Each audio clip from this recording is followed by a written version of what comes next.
Well, I'm a dad of two kids with a family of four. I was diagnosed almost 2 years ago. 2 years ago on Friday the 13th, coming up, luckily day. And so, needless to say, it was a huge shock to my family and friends and everything. Um, but since then, I've pretty much, other than obvious hiccups now and then with my treatment or side effects or whatever, pretty much lived my life the way I had been up until then, which includes full-time work. I've not taken any time off work other than for doctor's appointments and things like that.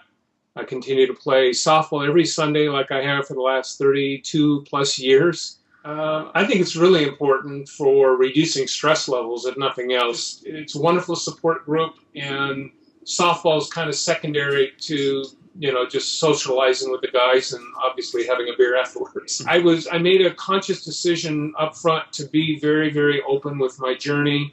They don't feel uncomfortable asking, and you're not uncomfortable walking into them somewhere down the road and they don't know anything about it. That's been a huge positive for me. Felt like at the beginning I had two options. I could kind of tuck up into a ball, go in a corner and not let people in. Maybe my treatments would have been the same, but I think the support and good wishes and everything else that people have sent my way since then have been huge, huge.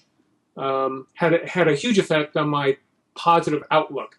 Having a poor attitude doesn't help your health any, and it tends to keep people out of your life if they think you're constantly whining or complaining or being negative.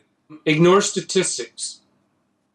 When you first are diagnosed, you can't ignore them. I mean, you're Google searching everything in the world, and statistics are a big part of a lot of those websites you find, but you realize statistics are several years out of date.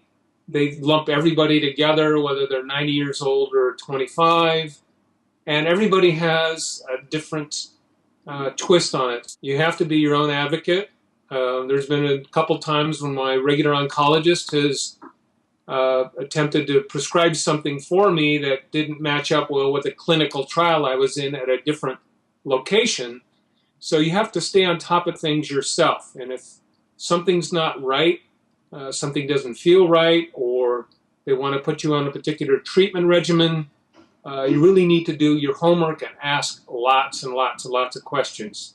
And do not be afraid to ask your doctor 100 questions, because you've got to get knowledgeable as quickly as possible to understand your potential treatment options.